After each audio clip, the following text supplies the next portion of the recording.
O MT Sesc TV está começando aqui na TBO. E como sempre, preparamos uma programação especial para você. Nas terças, vamos além do ABC com o nosso super time de professores do Sesc Escola. E para começar, eu tenho uma pergunta para você. Quais são os tipos de amor? Descubra agora no Além do ABC. Olá pessoal, bom dia!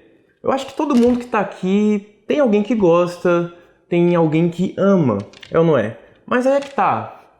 Quais são os tipos de amor?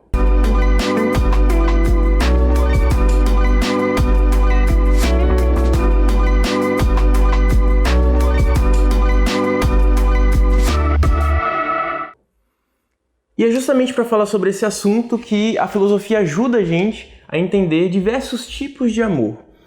Como, por exemplo, o amor ágape.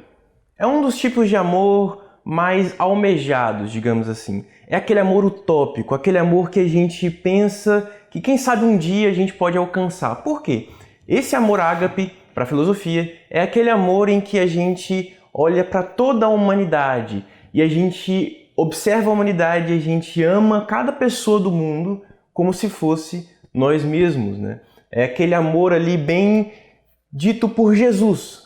Ama o próximo como a ti mesmo, amor ágape. É esse amor, então, universal, que tem um amor enorme, um amor de compreensão para com todas as pessoas. Também temos outros tipos de amor, como, por exemplo, aquele amor que nós temos por aquele crush, pode-se dizer assim, é o amor eros. O amor eros é aquele amor em que a gente tem uma certa atração pela pessoa. É aquele amor... sabe quando a gente fala amor à primeira vista? É mais ou menos isso. Quando a gente olha, a gente se atrai muito por aquela pessoa e existe uma atração física, ou uma atração não necessariamente física, mas que tenha algo que nos atraia logo de vista, assim, alguma coisa que nos permita sentir uma atração e, principalmente, é importante para o amor eros, o desejo. Quando há desejo, aí sim a gente tem aí, pelo menos para os filósofos gregos, o amor eros.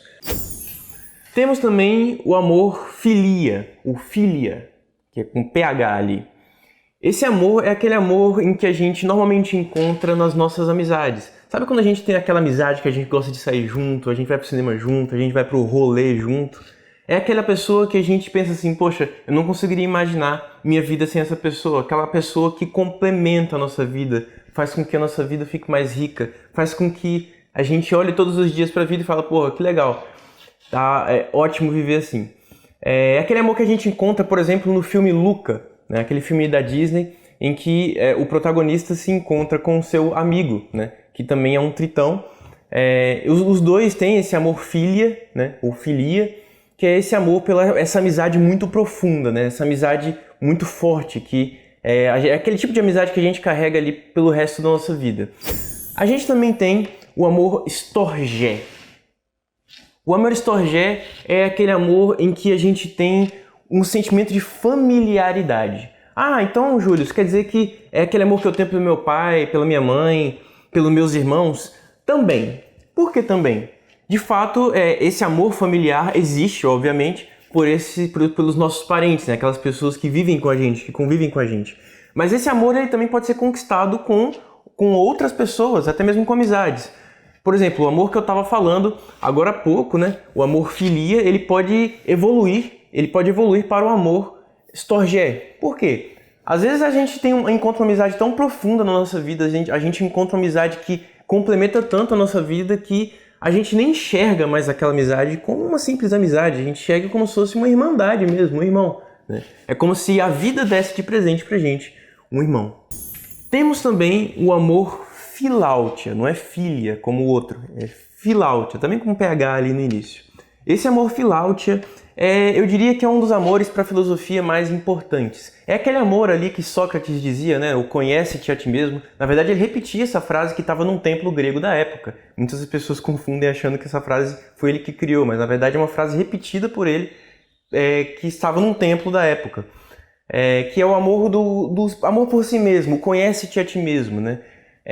Afinal de contas, pelo menos para os gregos, é difícil imaginar como a gente pode dar amor, como a gente pode entender o que é o amor para com outra pessoa, se nós não entendemos qual é esse amor por nós mesmos? Ou seja, como é que a gente pode ceder amor se a gente nem se conhece, se a gente nem se ama? Então, é de extrema necessidade, eu diria até, que exista o amor filaute, ou seja, a compreensão por si mesmo, a compreensão de quem você é, para que a gente possa dar amor ao próximo, amor ao outro, né?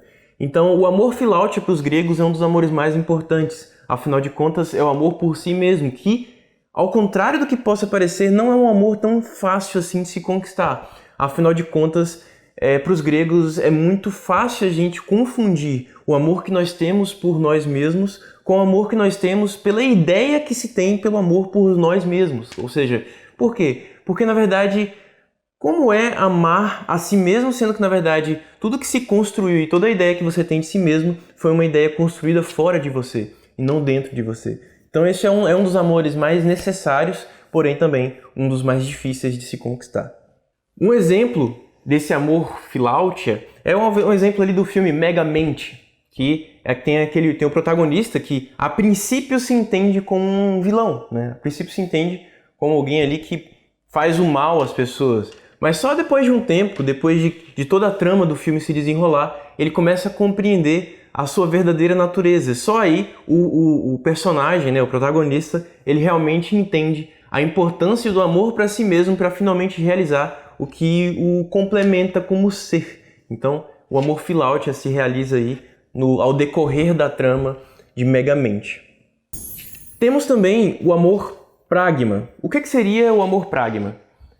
Esse amor pragma se confunde um pouco com pragmatismo puro, né? Não, estou com uma pessoa simplesmente porque é conveniente eu estar com essa pessoa. Só que normalmente esse amor, ele é uma evolução do amor eros, né? E ele pode ser, todos os amores que aqui foram citados, são amores que às vezes podem se entrelaçar, podem permear um ao outro. O amor pragma é esse amor em que, se você entende a importância, justamente por compreender o outro, você entende a importância de estar com o outro, porque você reconhece, você sabe quais são todas as qualidades dessa pessoa que está com você. Então você entende ali cada característica positiva e também cada característica, que é muito importante, negativa. Porque tem-se a ideia de que você deve amar apenas pelas qualidades dos outros. Mas não é bem assim que funciona. Afinal de contas, todas as pessoas são carregadas de uma quantidade grande de qualidades e defeitos. O amor pragma, então, ele compreende os defeitos e, independente dos defeitos, ainda assim ama essa pessoa. E eu diria até independentemente das qualidades, independentemente das conveniências. E é pragmático você estar com alguém que você compreende em um nível tão grande. Normalmente esse amor é aquele amor que se evolui do eros, passa ali pelo filia e aí pode chegar ali também no amor pragma. Então é um amor que tem-se normalmente com evolução, não é o tipo de amor que você tem logo de cara como eros, é um amor que evoluiu. Ele começou às vezes com um amor, só que ao compreender verdadeiramente alguém, ele evolui para o amor pragma. Um exemplo de amor pragma seria aquele filme Como Se Fosse a Primeira Vez, ali do Adam Sandler, quando ele descobre que a protagonista tem um problema de memória, mas ele vai reconhecendo com o passar do tempo as qualidades dessa personagem, independente do amor que ele teve ali à primeira vista com ela, ele ainda assim persiste em conquistá-la todos os dias, porque todos os dias ela esquece o que aconteceu, né, no dia anterior. Então ele persiste em conquistá-la todos os dias, porque ele entende todas as qualidades que cercam aquela pessoa, né? Porque ele é muito mais do que um amor pelo físico da pessoa, é muito mais um amor pelas qualidades ou defeitos daquela pessoa, é um amor pelo ser, é um amor pelo que representa aquele ser que se apresenta a ele. Então é um amor muito profundo, que é esse amor pragma. Bom, pessoal, então esses são os tipos de amor que a gente tem. E aí eu tenho essa perguntinha para você: quais são os tipos de amor que você reconhece aí dentro das suas relações? E aí, descomplicou? Conta pra gente o que você está achando do MT Sesc TV acessando as nossas redes sociais. Nós vamos para o intervalo comercial, mas já já estamos de volta.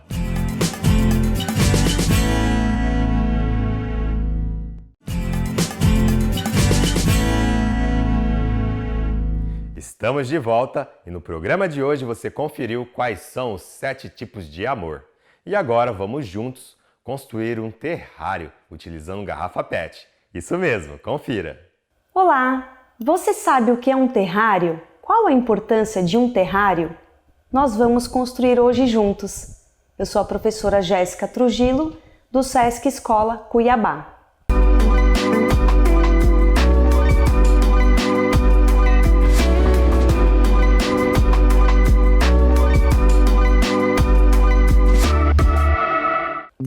Vamos construir um terrário e vamos conversando um pouco sobre a importância de um terrário, a importância da gente conhecer um microsistema para entender o nosso planeta Terra até mesmo. Então, para isso, nós vamos utilizar uma garrafa PET. É importante que ela seja transparente por conta da luminosidade. Essa garrafa PET, eu já fiz um recorte nela. É importante para nossa montagem. Nós vamos utilizar fita adesiva, uma tesoura, cascalho, brita, areia, terra preta, terra de jardim, uma planta de sua escolha. Trouxe sementes de feijão, pode ser utilizado sementes de alpiste também. Alguns galhos, gravetos, folhas, um pedaço de pão ou pode usar um pedaço de tomate e aqui eu não trouxe, mas você pode utilizar em casa algumas minhocas, que é muito importante para o nosso micro habitat. Então vamos começar a montagem do nosso terrário. Essa montagem então vai ser iniciada pela colocação dessas pedras. Então vamos colocar as pedras no fundo.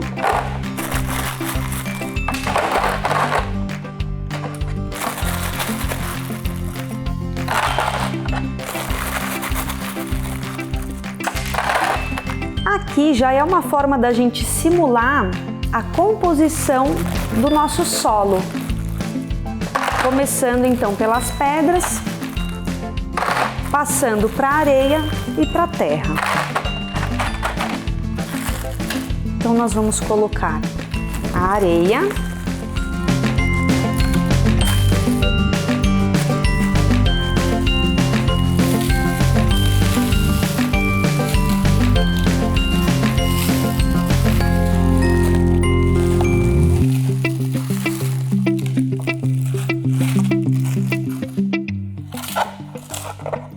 fazer uma caminha com essa areia.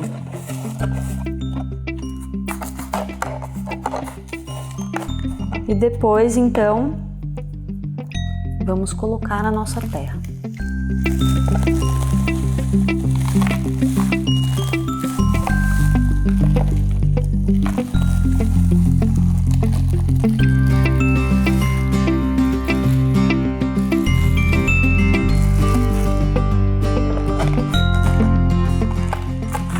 É importante que tenha mais ou menos uns 2 centímetros de terra.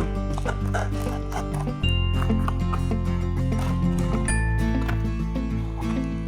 gente pode até colocar mais um pouquinho aqui.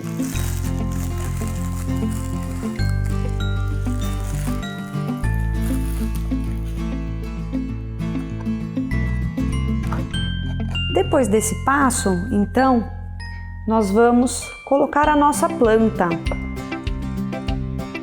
Vamos abrir uma cova, colocar a nossa planta.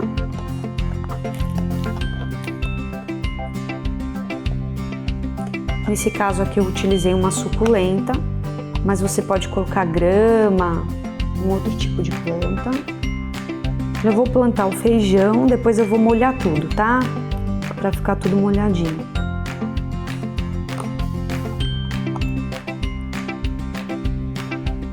Por que eu trouxe o pão?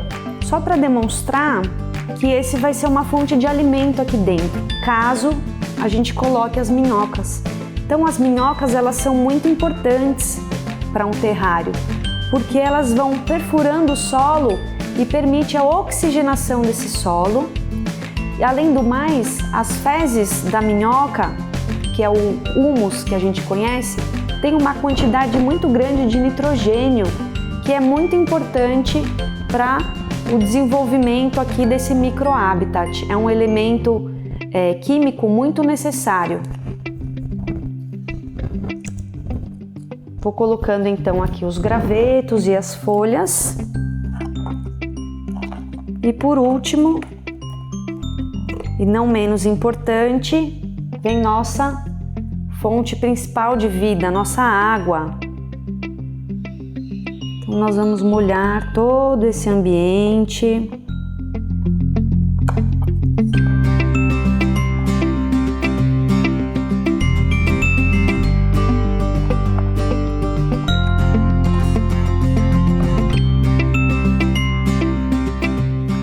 Quando a gente finaliza o terrário, nós precisamos cobrir.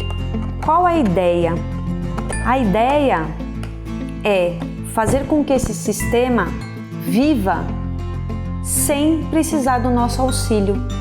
Vocês vão perceber que colocando sempre na luminosidade, né, porque as plantas precisam da luz do sol para sobreviver, com a luminosidade, esse ambiente ele vai ficando úmido, nós vamos perceber gotículas de água em volta da garrafa e ele então vai sobrevivendo sem a nossa intervenção.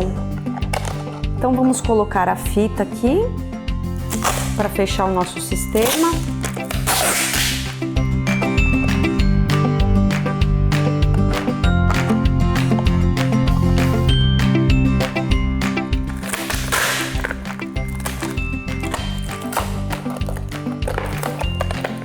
É muito importante que esse sistema esteja bem vedado.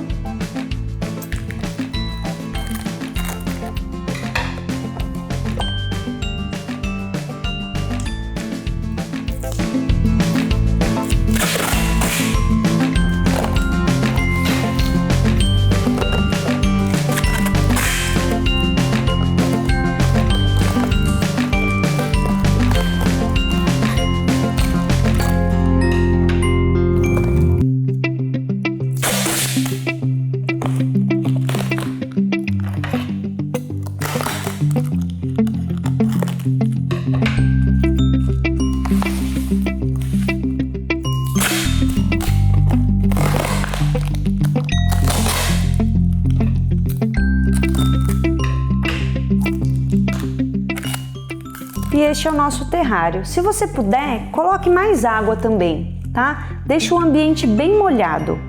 Qual a importância, então, de fazermos um terrário, de construirmos um terrário?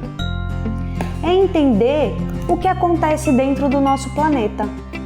Como acontecem os processos de evaporação, os processos de transpiração, como acontece a fotossíntese das plantas, o processo de nutrição e de alimentação nos micro-organismos que estão aqui dentro.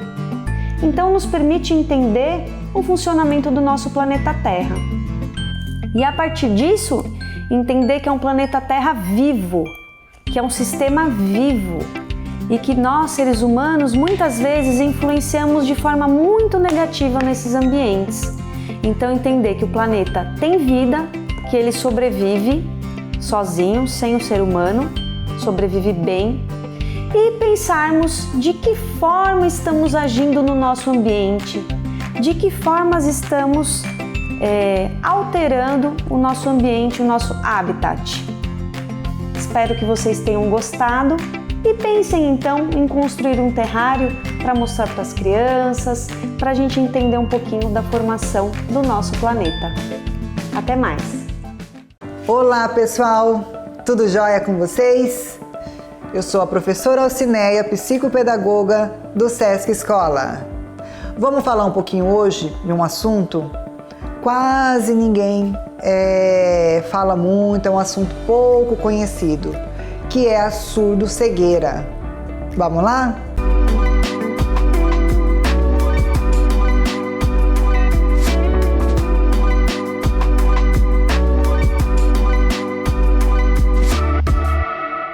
Então, gente, a surdo-cegueira, o que é o conceito de um surdo cego? O que é uma pessoa com surdo-cegueira? A surdo-cegueira, ela se dá quando a visão e a audição são prejudicadas simultaneamente, em graus de perdas diferentes, né? Pode ser baixa audição ou baixa visão, ou vice-versa. Aí se enquadra na surdo-cegueira, mesmo ele tendo uma perda pouca de audição ou de visão.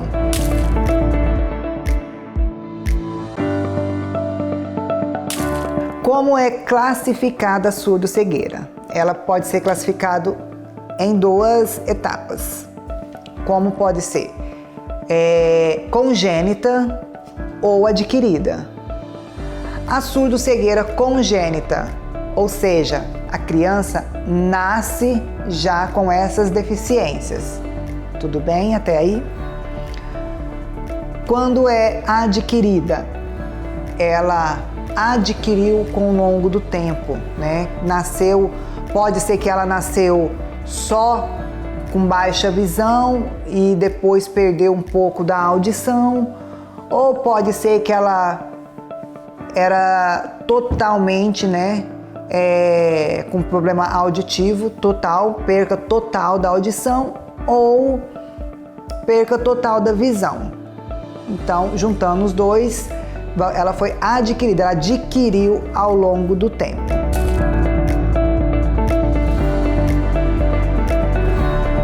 E a comunicação, como é a comunicação de um surdo cego? Ela precisa ter a antecipação da sua rotina, né?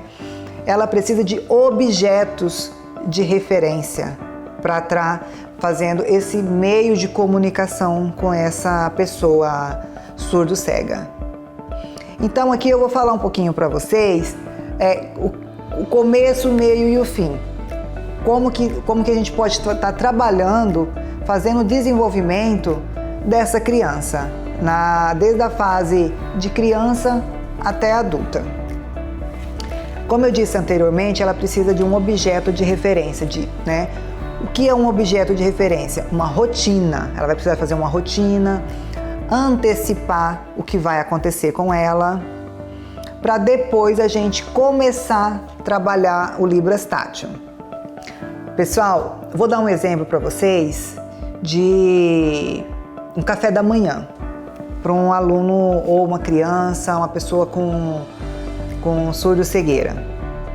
Um objeto de referência que a gente pode estar sempre usando, né, eu geralmente uso nas escolas, é aquelas cumbuquinhas, né? A família pode também estar usando em casa, né, que ele sempre costuma tomar café da manhã. Então, o que você vai fazer? Mostrou para ele o objeto de referência, que é a cumbuquinha. Vamos fazer a configuração da mão, né, que vamos supor que é o lanche, o L, em Libras é lanche. Pegar a mão dele, colocar sobre a sua mão, ele vai sentir a configuração da sua mão, dos seus dedos, que é o L. Você vai mostrar para ele, ele vai tatear, vai colocar no seu rosto com a mãozinha dele e fazendo essa articulação das mãos, ó, de lanche. Então, geralmente, né, os alunos estão na escola, vai fazer esse aqui, ó, a mão sobre mão e o movimento de lanche. Então, ele vai entender todos os dias, tem que fazer isso com ele. Ele vai entender que aquele ali é a hora do lanche, que ele vai lanchar aquele momento. O objeto de referência, pessoal, ele permite melhor o que passa à sua volta, o que vai acontecer, onde, o porquê e com quem. Torna-se os conceitos mais fáceis a serem aprendidos. A memória possibilita a criança relembrar os acontecimentos. É importante principalmente quando a atividade vai demorar. Então, quando ele vê que está demorando, né, você vai lá e antecipa para ele, pede para ele aguardar, para ele não ficar ansioso. Depois que ele já desenvolveu essa habilidade, ele já entendeu que o objeto de referência dele é o meio de comunicação, nós vamos dificultar um pouquinho mais para ele. O que a gente pode estar fazendo? Tirando os objetos de referência. Nós vamos usar somente a imagem, o abstrato, em alto relevo, que aí ele vai tatear aquela imagem, né? E vamos fazer o sinal de Libras tátil para ele também daquela imagem. Depois que ele já conseguiu assimilar a imagem, né? Aquela imagem, aquele abstrato, com o sinal, nós vamos retirar o sinal, a imagem e deixar somente o sinal de Libras tátil. E aí a gente vai aumentando o nível de dificuldade para ele, trabalhando assim somente com o Libras tátil, trabalhando todos os sinais, né, a rotina, o dia a dia de mamãe, papai, e lembrando que é tudo, gente, Libras tátil. Gente, é isso aí. Um beijinho, até mais. Um abraço, tchau! O MT Sesc TV de hoje chega ao fim, mas você pode conferir a reprise deste e de outros programas no canal do YouTube do Sesc Mato Grosso. Amanhã tem mais. Tchau, tchau!